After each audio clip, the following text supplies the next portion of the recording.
Oi pessoal, eu sou o Ricardo e esse é o update número 23 no progresso da Starship.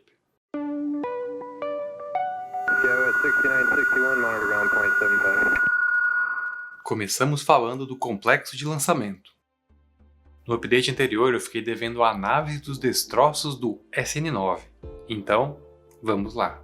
Nessa imagem aérea do RGV, podemos ver que os destroços do SN9 não ficaram concentrados nos arredores da plataforma de pouso como aconteceu com o SN8, porque o impacto com o chão foi mais energético e de barriga, uma posição que contribuiu para espalhar pedaços de aço por uma área maior.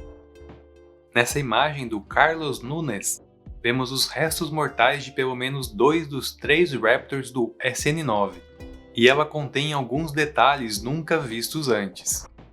Primeiro, podemos ver os canais de cobre que serpenteiam por dentro do bocal, formando o sistema de resfriamento regenerativo do motor. Esse é um corte transversal que mostra como esses canais são arranjados na parede do bocal do Raptor. A parte interna, que fica em contato com o escape quente da câmara de combustão, é feita de cobre pela sua condutividade térmica. A camada externa é feita de Inconel, uma superliga baseada em níquel e cromo, que possui excelentes propriedades mecânicas para o uso em ambientes com alta temperatura e pressão. O combustível criogênico passa pelo interior de cada um desses canais, do topo até a base do bocal, mantendo ele frio e protegido do escape de alta temperatura produzido durante a operação do motor. Nos pontos destacados na imagem, vemos 3 indutores, que fazem parte das turbobombas de oxigênio e metano. O indutor é um componente como esse aqui, usado para aumentar a pressão do fluido e evitar cavitação nos estágios posteriores das turbobombas, um fenômeno que pode literalmente destruir o motor por dentro. Em mais uma imagem riquíssima em detalhes do Carlos Nunes, podemos ver mais uma vez o interior da parte de baixo do tanque de oxigênio. O encanamento de distribuição de metano foi todo arrancado com o impacto, restando apenas o sistema que distribui o oxigênio do tanque secundário. Também podemos identificar os diversos mecanismos pneumáticos que fazem o acionamento das válvulas que controlam o fluxo de oxigênio líquido para os motores. Aqui vemos o que restou de um dos flaps, com o mecanismo de acionamento dele praticamente intacto. Por fim, nessa imagem do Jack Bayer, vemos o downcomer de metano, ainda com uma das linhas do coletor conectadas, ao lado do tanque secundário de metano, que sofreu forte descoloração do metal devido ao calor da explosão. O trabalho de limpeza dos destroços foi concluído no dia 17 de fevereiro, e o último caminhão carregando o que restou do SN9 deixou o complexo no dia 18. No dia 4 de fevereiro, 2 dias depois do voo do SN9, a campanha de teste do SN7.2 seguiu em frente, com mais um teste de pressurização criogênico, dessa vez até o desenvolvimento de múltiplos vazamentos na solda da lateral do tanque. No dia seguinte, andaimes foram soldados ao redor do tanque para a execução dos reparos. Essa é mais uma vantagem de se trabalhar com aço. O andaime pode ser soldado diretamente no tanque. No dia 5 de fevereiro, o primeiro Raptor do SN10 chegou no complexo de lançamento. Ele é o SN50, o número de série mais avançado já visto em Boca Chica até o momento. A instalação aconteceu nesse mesmo dia, e nas primeiras horas da madrugada do dia seguinte, o segundo Raptor foi instalado. O terceiro e último foi entregue e instalado durante o dia e é o SN39, um dos motores removidos do SN8 durante a campanha de testes do protótipo. A campanha de testes do SN10 teve início no dia 8 de fevereiro, com um teste de pressurização criogênico que valida a integridade estrutural e capacidade do tanque de armazenar líquidos criogênicos sob pressão, e ao que tudo indica, foi bem sucedido. O teste de fogo estático seria feito em seguida, mas uma forte frente fria chegou ao Texas e deixou o tempo desfavorável, com baixas temperaturas e fortes ventos que causaram problemas sérios por todo o estado, como falta de luz e água. A SpaceX não foi afetada, mas o cronograma da campanha de testes do SN10 foi prejudicado, sendo retomada apenas no dia 22 de fevereiro, com uma tentativa de teste de fogo estático que foi abortada durante o abastecimento por motivos desconhecidos. No dia seguinte, uma nova tentativa foi feita no finalzinho da tarde, e essa com sucesso.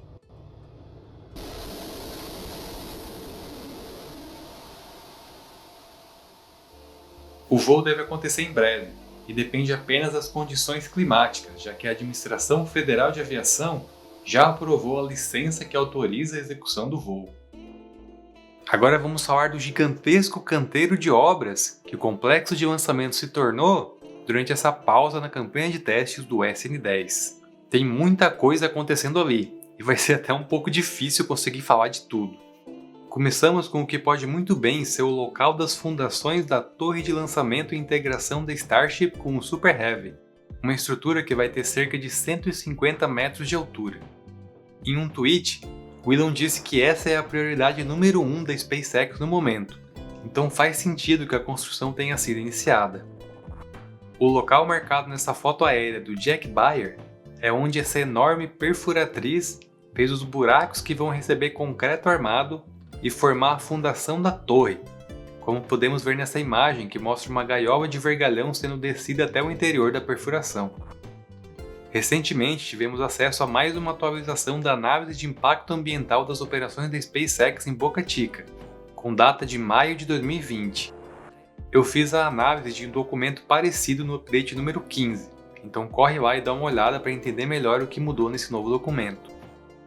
O conteúdo mais importante do documento é esse diagrama aqui, que traz novas informações sobre os planos da SpaceX para a disposição das estruturas do complexo de lançamento. Ele complementa o documento anterior com a adição de uma segunda plataforma de lançamento orbital, localizada próxima da plataforma em construção, e também a existência de torres verticais de suporte de 150 metros. A posição dos tanques de armazenamento também é demonstrada no diagrama. Porém, a diferença mais notável é que o documento descreve elas como instalações completas dedicadas a cada uma das plataformas orbitais, com tanques de metano, oxigênio e nitrogênio em cada uma.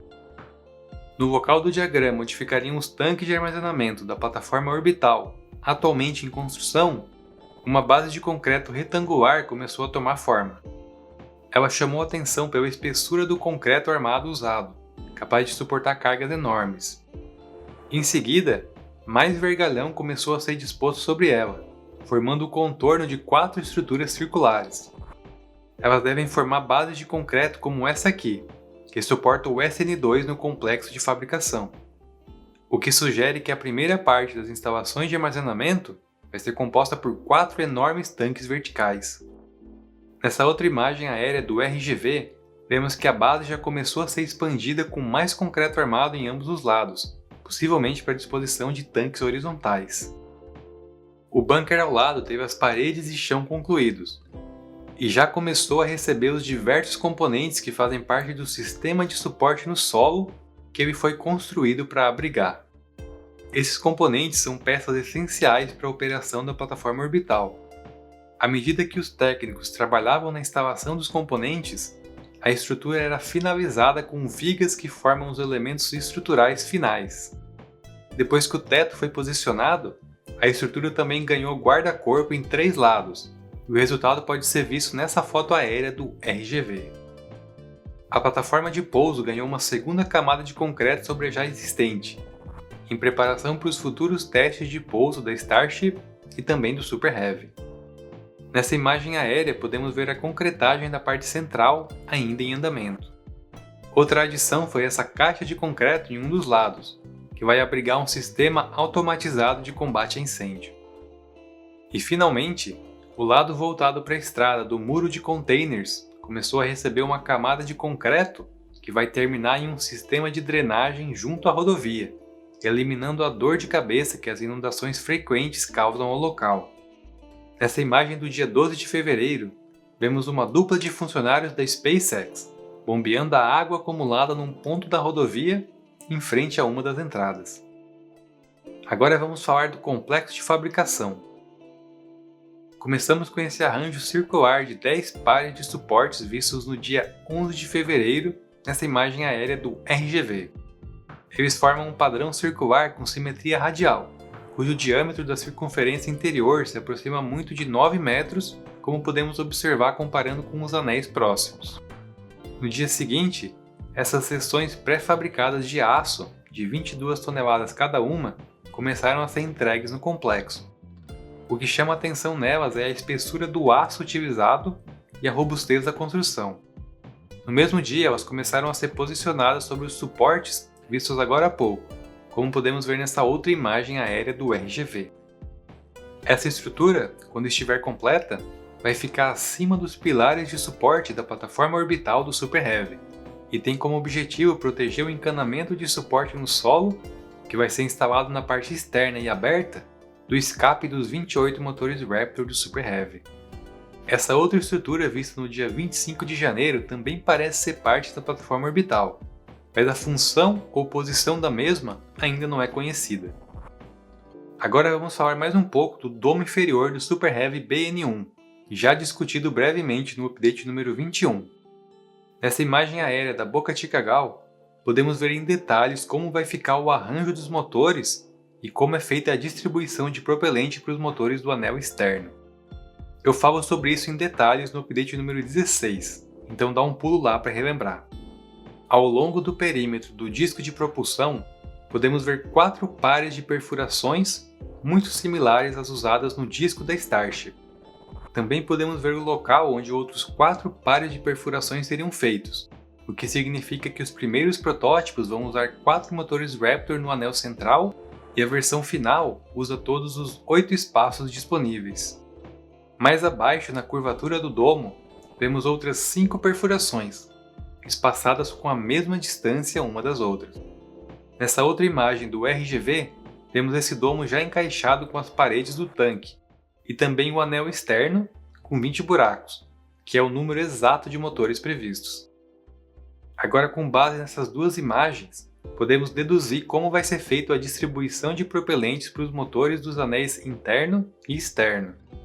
O anel interno mantém um sistema de distribuição parecido com o que é usado na Starship, porém mais simples, porque não existem tanques secundários no Super Heavy. Sabemos que o tanque de metano vai ficar embaixo no Super Heavy, então essa abertura gigante no centro é por onde o downcammer de oxigênio vai descer para alimentar os 20 motores do anel externo. As 5 perfurações do domo é por onde a distribuição de metano vai ser feita para grupos de 4 motores do anel externo. Como exatamente esse espaguete de encanamento vai ser disposto na versão final é um mistério, mas talvez esse diagrama do Interplanetary Transport System, ou ITS, como era conhecido um dos primeiros projetos anunciados publicamente pelo SpaceX do que é hoje a Starship, podemos ter uma ideia da complexidade do que está por vir. Seguimos com o progresso de todos os protótipos em construção em Boca Chica, destacando as mudanças em relação ao diagrama do update número 21. O SN11 teve o nariz integrado à seção dos tanques e também recebeu os flaps traseiros, tornando-se o 4º protótipo completo da Starship. O SN15 teve a saia integrada com a seção do domo inferior, o domo superior encaixado e integrado com a seção do domo comum, que já estava integrada com a seção central do tanque de oxigênio, e também já vimos os flaps traseiros e o nariz, já com os flaps dianteiros instalados. O SN16 teve a seção do domo inferior e saia integrados, e a base do nariz identificada. O SN17 teve a seção do domo superior e o domo inferior identificados. O SN18 já teve as seções de anéis do domo inferior e comum, tanque secundário de metano, domo superior e base do nariz identificados. E o SN19 já teve o seu tanque secundário de metano identificado. Por fim, o Super Heavy BN1 teve o domo inferior encaixado em uma seção de 2 anéis, formando a seção de propulsão. Essa imagem do dia 15 de fevereiro mostra o momento em que um caminhão fazia a entrega do que parece ser o primeiro protótipo das aletas de grade do Super Heavy. Elas vão cumprir o mesmo papel das aletas do Falcon 9, mas vão ser diferentes em vários sentidos. As aletas do Falcon 9 são fabricadas pelo processo de fundição de um único bloco de uma liga de titânio, e são a maior peça de titânio fundido fabricada em todo o mundo. As aletas do Super Heavy vão ser maiores, mais alongadas e fabricadas com aço inoxidável. O que vemos na imagem é uma estrutura grande e massiva, mas que não é nem a aleta inteira. Nessa outra foto podemos ver que um dos lados termina em descontinuidades na grade da aleta, um indicativo de que ela continua em outra seção que vai ser unida por meio de soldas. Pelo formato observado nas fotos e posição das descontinuidades, podemos deduzir que a parte entregue representa essa metade da aleta completa. O progresso das operações de integração das seções do BN1, o ritmo acelerado das obras na plataforma orbital e a existência do domo inferior, e agora de uma aleta de grade, demonstram que a SpaceX tem planos ambiciosos para o programa da Starship em 2021. Outra novidade é que, de acordo com essa etiqueta colada em uma seção vista recentemente, a SpaceX vai usar todo o expertise adquirido na fabricação de tanques de aço de 9 metros de diâmetro para fazer os próprios tanques de armazenamento das novas instalações da plataforma orbital. A etiqueta identifica essa seção como o domo inferior de um tanque de combustível, e esperamos que outros tanques sejam fabricados para armazenar água, oxigênio e nitrogênio. Nessa outra foto aérea do RGV, do dia 19, temos essas duas estruturas com formato de domo sendo construídas próximas da planta de separação de gases e produção de propelente. O Elon já vem falando em domos mais achatados desde meados de 2020, como nesse tweet em que ele comenta sobre o volume interno da coifa da Starship. O que vemos nessa foto é provavelmente apenas a tampa para os tanques que acabamos de ver, mas isso não quer dizer que não temos suspeitas da existência dessa nova versão mais achatada dos domos. Nessa imagem aérea do dia 1º de fevereiro, podemos ver um gabarito do que parece ser o estágio inicial de prototipagem de um novo modelo de domo, muito mais achatado que os em uso até o momento. Um domo mais achatado é bastante vantajoso no topo do tanque de metano da Starship, pois reduz o espaço morto na curvatura de um domo normal, aumentando o volume interno da coifa.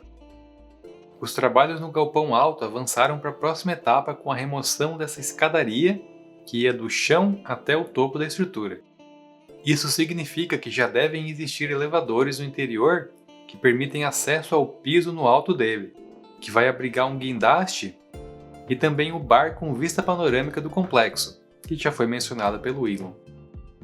Nessa imagem da seção da saia do SN-16, vemos mais uma ideia engenhosa de baixo custo que a SpaceX pôs em uso para tirar proveito das pernas de pouso da saia e facilitar o transporte dessas seções pelo complexo, plataformas de apoio com rodinhas. Também podemos ver que ainda estão usando a versão 0.9 das pernas de pouso, as mesmas que voaram com o SN5 em agosto de 2020. Aqui vemos o nariz do SN15, já do lado de fora da tenda de fabricação.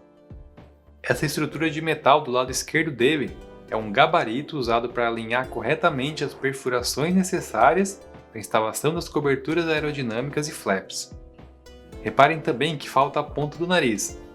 Essa é provavelmente uma otimização da linha de montagem, já que ali fica também o tanque secundário de oxigênio, e talvez seja mais eficiente fazer a instalação dele e de todo o encanamento associado em um momento posterior.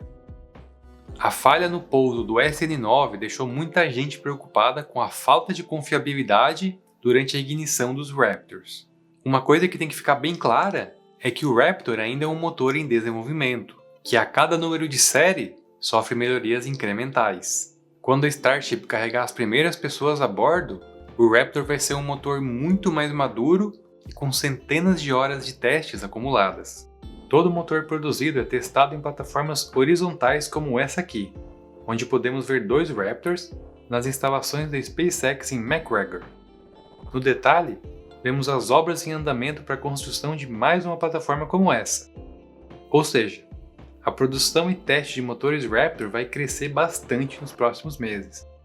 Mas ainda assim, o Elon disse em um tweet que a SpaceX vem trabalhando em meios de reduzir ainda mais o empuxo mínimo que o Raptor pode alcançar, que nas versões atuais fica em torno de 50% da potência máxima, para garantir maior redundância durante a manobra de pouso.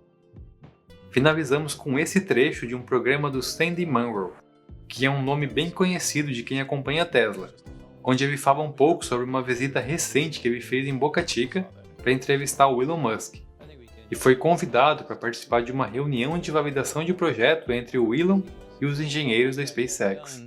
I shook his hand and he said, "We're going to have a design review. You want to stick around?" We spent 2 hours watching a design review. I was blown away. I've seen dozens of CEOs.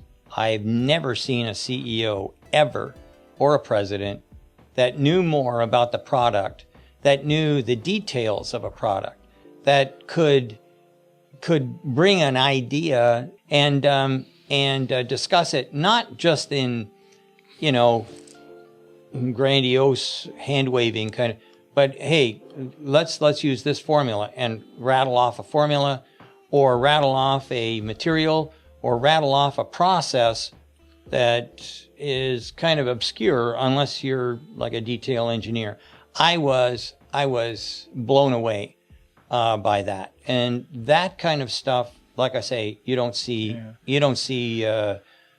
executives know much about. Quando eu falo que o Elon é o engenheiro-chefe da SpaceX, muita gente não acredita e vê ele apenas como um típico CEO que está ali para vender a imagem da empresa. Mas a realidade é que ele é parte essencial do que faz a SpaceX ser tão boa no que faz. Por hoje é isso, pessoal. Deixem um like se gostaram e se inscrevam para não perder os próximos updates. Também quero deixar aqui o meu agradecimento aos membros do canal, que apoiam o meu trabalho e tornam tudo o que vocês veem aqui possível. Muito obrigado. Um abraço e até logo.